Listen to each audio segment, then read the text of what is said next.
Sir నమస్తే అండి. నమస్తే మా. ఇంకొక హాట్ టాపిక్‌గా చూసుకుంటే, రష్యా ఆయిల్‌ని మేము కొనము అన్నట్టుగా మోదీ అన్నారన్న ప్రచారాన్ని తీసుకొచ్చారు ట్రంప్. హ్మ్. దీని మీద మీరేమంటారు?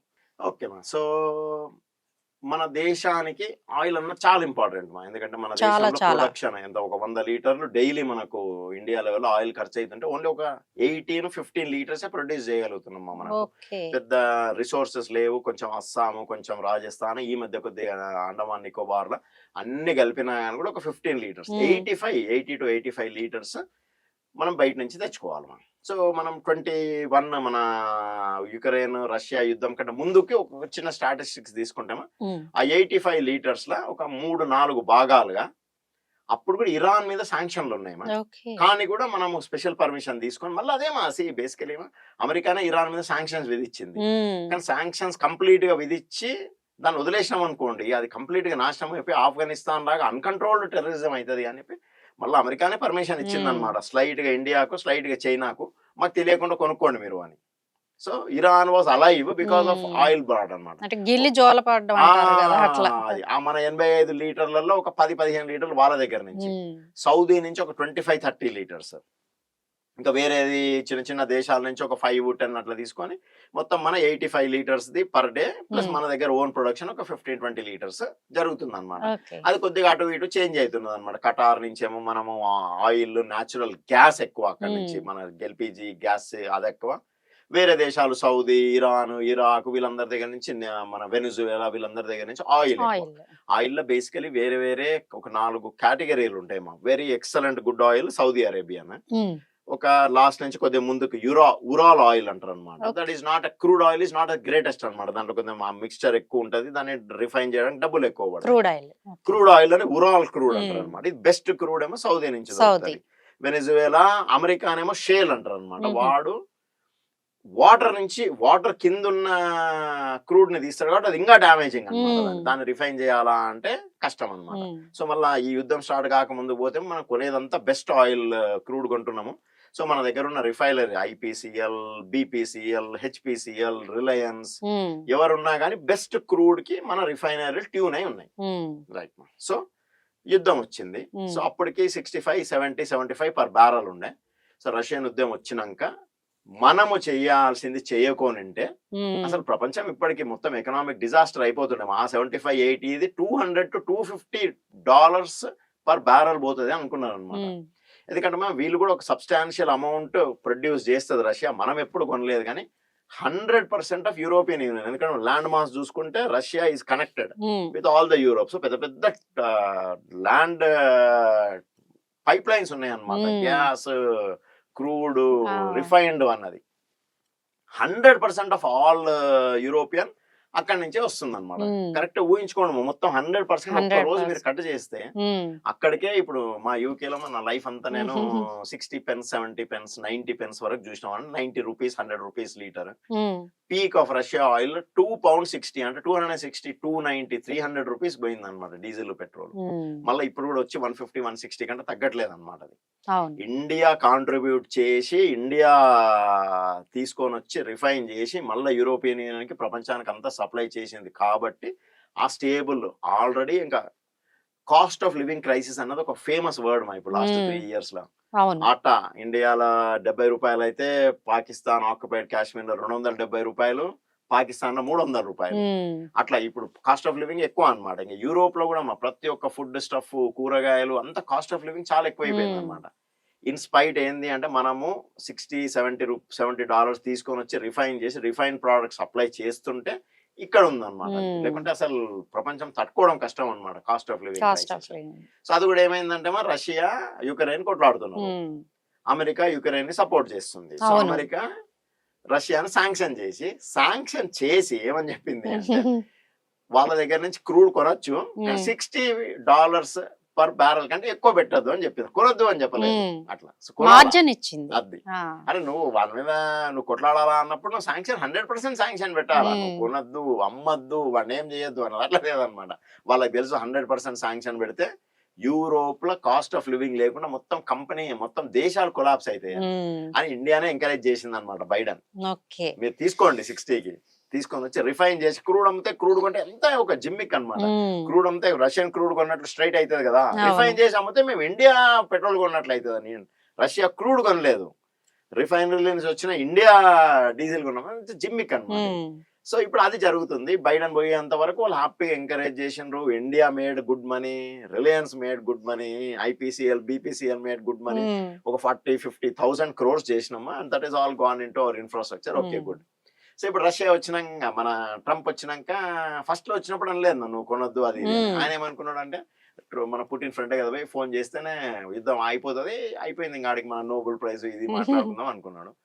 Putin has got a clear agenda అనమాట. ఆయన ఏం చేయాలని, నువ్వు ఏదన్నా చెప్పు పోయి, నేను చెప్పేది చెప్తుంటాను, నేను కావాల్సిన నా రూల్స్ వచ్చే వరకు నేను విన్నాను అని. 1 month 2 months జనవరి ఫిబ్రవరి March April May June try చేసిండ్రు. ట్రై చేసినాక ఇప్పుడు H1B మీద ఈయన ఎట్లా అటాక్ చేస్తున్నాడు ఆయనకు ఎవరో చెప్పిండు అనమాట, ఇండియా మొత్తం క్రూడ్ కొనేస్తుంది, సో ఇండియా ఇచ్చిన డబ్బులతోనే పుటిన్ అంతా ఫైనాన్స్ చేస్తున్నాడు ఆయన వార్ను అని అన్నారు. That is absolutely untrue. కానీ ట్రంప్ ఏంటంటే అది విన్నాక ఆయన అనుకున్నాడు అనమాట, ఓకే ఇదేనా అయితే, సో ఇప్పుడు ఇండియాని తొక్కేసి మనం క్రూడ్ ఆయిల్ కొనకుండా చేస్తే వాళ్ళకి డబ్బులు పోకుండా మొత్తం రష్యా వార్ ఆగిపోతాను, అయ్యోరు ఆగిపోతుందని చెప్తాను ఇమ్మీడియట్ గా ఆయన స్టార్ట్ అనమాట. ఇండియా క్రూడ్ ఆయిల్ కొని డబ్బులు ఇస్తుంది, అదంతా బ్లడ్ మనీ మీరే చేస్తున్నారు అన్నది. That is absolutely untrue. ఈ రోజు కూడా యూరోప్ స్ట్రైట్ గా ఇట్ ఈస్ బయింగ్ ఫైట్ లో ఉన్నారు. మీరు యుక్రెయిన్ సపోర్ట్ చేస్తున్నారు, రష్యా నుంచి ఆయిల్ తీసుకుంటున్నారు, ఎందుకంటే మీ కంట్రీలు సర్వైవ్ కావు అట్లా. So what is saying is not true అనమాట. మనం ఫండింగ్ చేస్తున్నామని వారికి ఉపయోగిస్తున్నారు అన్నది, మనం ఫండింగ్ చేస్తున్నాం బై, నేను కొనుక్కున్నాక వాడు దేనికి ఉపయోగించుకుంటాడు, అది నువ్వు అంటున్నావు అదే మనీ ఉపయోగిస్తుంటున్నావు అన్నది తప్పు. మేము ఒక్కరమే తీసుకుంటున్నామా, అమెరికా కూడా తీసుకుంటుంది. America is also buying rare earth's. ఎందుకంటే ప్రపంచము ఇప్పుడు ఒక గ్లోబల్ విలేజ్ అయిపోయింది. ఇప్పుడు చైనా అని ఇమీడియట్ గా అమెరికా ఏం చేయలేదు, రష్యాను కూడా అమెరికా ఇమీడియట్ గా అన్ని స్టాప్ చేయలేదు అనమాట. కొన్ని కంపల్సరీ నువ్వు అమెరికా నుంచి తీసుకోవాల్సినవి ఉంటాయి అనమాట. నువ్వు ఎంత ఫైట్ చేసినా కానీ you can't stop that supply chain. ఇప్పుడు మనకు కోవిడ్ వచ్చినప్పుడు కార్ అంతా రెడీ అయింది అనమాట, స్ట్రక్చర్, విండో, ఇంజన్, క్లచ్ అన్ని రెడీ అయినాయి, కానీ ప్రతి కార్ లో సెమీ కండక్టర్ చిప్లు ఉంటాయి అనమాట, ఒక 4-5 ఎలక్ట్రిక్ బ్యాటరీకి, విండోలు, వైపర్లు, ఆటోమేటిక్ అన్నది. ఆ చిన్న 4 అన్ని కలిపి ఒక 10 గ్రాములు వేయి ఒక కంపల్సరీ పార్ట్ అనమాట. దాని వల్ల కొన్ని లక్షల ఇన్వెంటరీ టాటా మహీంద్రాలు ఆగిపోయినాయి అన్నమాట. సో ద సప్లై చైన్ కొన్ని దేశాలే చేస్తాయి అవి. సో ఈయననేమో ఏదో చేసేస్తాము, వీళ్ళని ఏదో అంటే అది క్రూడ్ కొనుక్కోకుంటే రష్యా వారు ఆగిపోతుంది అని మొదలు పెట్టిండు అనమాట. That is not true. So అది చెప్తే మనం వింటామా, వినము. సో మన దేశానికి నాకు 60కి క్రూడ్ ప్రైస్ వస్తేనే నా దేశంలో నాకు 100 లోపల పెట్రోల్ ప్రైస్ ఉంటుంది, నా ఇన్ఫ్లేషన్ కంట్రోల్లో ఉంటుంది. ఇప్పుడు నేను అక్కడ ప్రైస్ ఇంక్రీజ్ చేసినా అనుకోండి, నా పెట్రోల్ బంక్ లో పెట్రోల్ 120 అయితే పాల రేట్ ఎక్కువ అవుతుంది, ఫుడ్ రేట్ ఎక్కువ అవుతుంది, బ్రెడ్ రేట్ ఎక్కువ అవుతుంది, రైస్ రేట్ ఎక్కువ అవుతుంది. నువ్వు ఎవరు పోయి నన్ను డిక్టేట్ చేయడానికి? నువ్వేదో చెప్పినావు, బైడెన్ హ్యాపీగా ఉండే, శాంక్షన్ చెప్పిండు, కొనుక్కోమన్నాడు. ఇప్పుడు నువ్వు అంటే అందరూ అంత మీ ఇష్టమేనా? నువ్వు ప్రెసిడెంట్, అమెరికా ప్రెసిడెంట్ బైడెన్ ఏమో శాంక్షన్ అంటాడు, కొనమంటాడు, నువ్వేమో ఇప్పుడు శాంక్షన్ నువ్వు కొనొద్దంటావు, నువ్వేమో కొనుక్కోవచ్చు, అమెరికా కొనుక్కోవచ్చు, యూరోప్ కొనుక్కోవచ్చు అని ఇండియా క్లియర్ గా చెప్పింది అనమాట. Sovereign nation, we will do what we like. ఇంకొకటి విషయం ఏంటంటే ఇప్పుడు మనకు కావాల్సిన 85 లీటర్స్ 40 లీటర్స్ 50% అక్కడి నుంచి వస్తుంది. నేను ఇందాక చెప్పినట్లు బెస్ట్ క్రూడ్ కాదు, మన షేల్ లాగా వర్స్ట్ క్రూడ్ కాదు, ఉరాల్ క్రూడ్ అంటారు. దానికోసం మన రిఫైనరీలని కొన్ని లక్షల రూపాయలు ఖర్చు పెట్టి దాన్ని రీమాడిఫై చేసినాయి అనమాట. సో నువ్వు ప్రతిసారి నేను బెస్ట్ క్రూడ్లు ఉన్నప్పుడు నువ్వు కొనుక్కో అంటే నేను ఇప్పుడు మాడిఫై చేసి, ఇప్పుడు నువ్వు వద్దంటే నేను మళ్ళీ దీనికి మాడిఫై చేయాలన్నా కొన్ని లక్షల రూపాయలు ఖర్చు అవుతాయి అనమాట దానికి.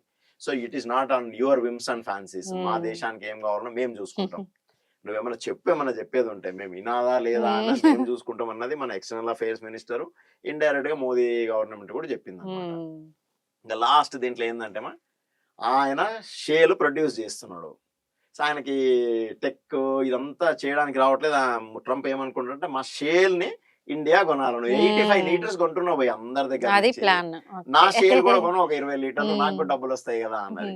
మనకేంటంటే ఇప్పుడు షేల్ ని తీసుకొని వచ్చి చేయాలంటే మళ్ళీ మాడిఫై చేయాలి, ఉన్న దానిలో వర్స్ట్ క్రూడ్ అన్నమాట, దానిలో నుంచి వచ్చే అవుట్పుట్ కూడా మంచిగా ఉండదు.